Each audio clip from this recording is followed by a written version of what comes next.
नमस्कार विद्यार्थियों, मैं धीरज कुमार गुप्ता, सहायक आचार्य हिंदी, राजकीय महाविद्यालय कामू।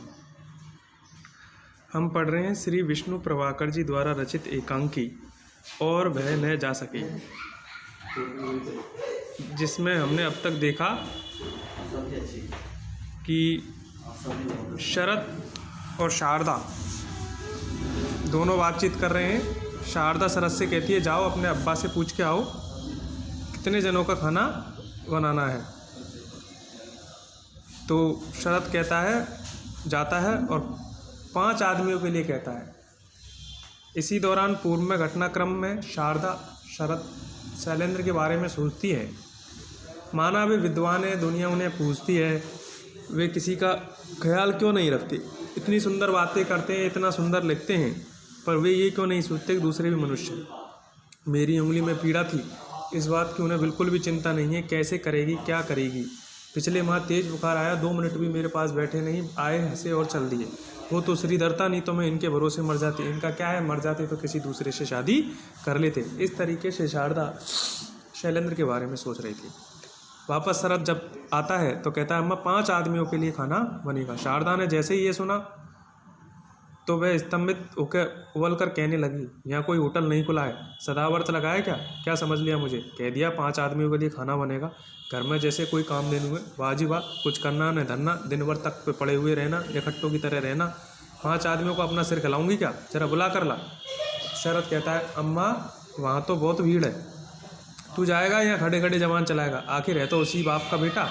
शरद, अम्मा शारद न जा, मैं कुछ नहीं करती, कुछ नहीं करूँगी, एक दिन की बात हो भुगती हूँ। आज रोज़ रोज़ की दाता किच्ची, आज मैं बात करके ही रहूँगी जिससे कुछ हो जाए। आज फैसला न किया तो मेरा नाम भी शारदा नहीं। पिछले जन्म में जाने कौन से काम पाप किए जो इस निकम्मक के पल्ले बंधी, पर मैं क्या अपंग अपाई, 10 काम कर सकती हूँ, पढ़ा सकती हूँ, तब क्या क्या सोचा था, क्या हो गया। इतने में कोई आता है, देखती है श्रीधर आता। श्रीधर कहता है, भाभी नमस्ते। शारदा, ओहो नमस्ते श्रीधर, पूजन बन रहा है, बैठक में बड़ी भीड़ है, आज तो पड़ता है, फिर से दावत है।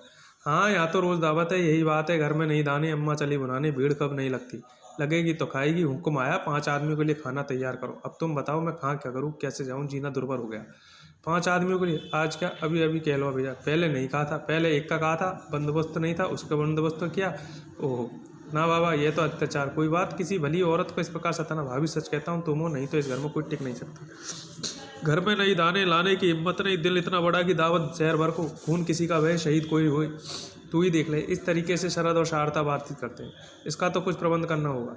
शरद श्रीधर शारदा से कहता है कि भाभी ऐसा करो, आप यहाँ से चले जाओ और खाना मत बनाओ, एक दिन तो इसका फैसला होना ही है, तो आज ही होने दो, तुम यहाँ से गायब हो जाओ।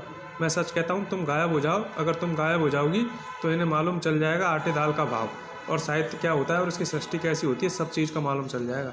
यह क्या कह रहा है श्रीधर, मैं सही कह रहा हूँ, आप चले जाओ। लेकिन शारदा एक कुशल गृहिणी थी, उसने शरद को आवाज़ लगाई, शरद पास आ, मेरी संदूक के नीचे एक रुमाल है, उसमें 3 रुपये हैं, वो लेके आ।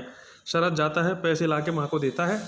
शारदा श्रीधर से कहती है, चली तो जाऊँ, लेकिन अब जो ये लोग बैठे हैं उनको खाना तो खिलाना है ही है।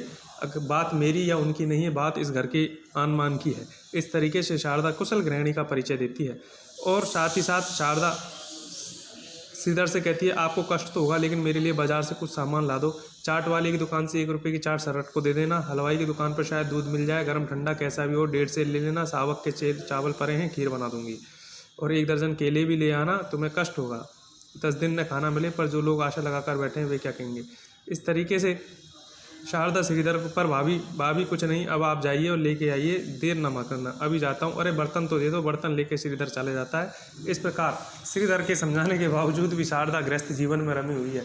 जो कुशल गृहिणी के लक्षण होते हैं उस तरीके से अपने गृहस्थ जीवन को चलाने के लिए तत्पर है। आज के लिए इतना ही, शेष अगले अंक में अध्ययन करेंगे। धन्यवाद।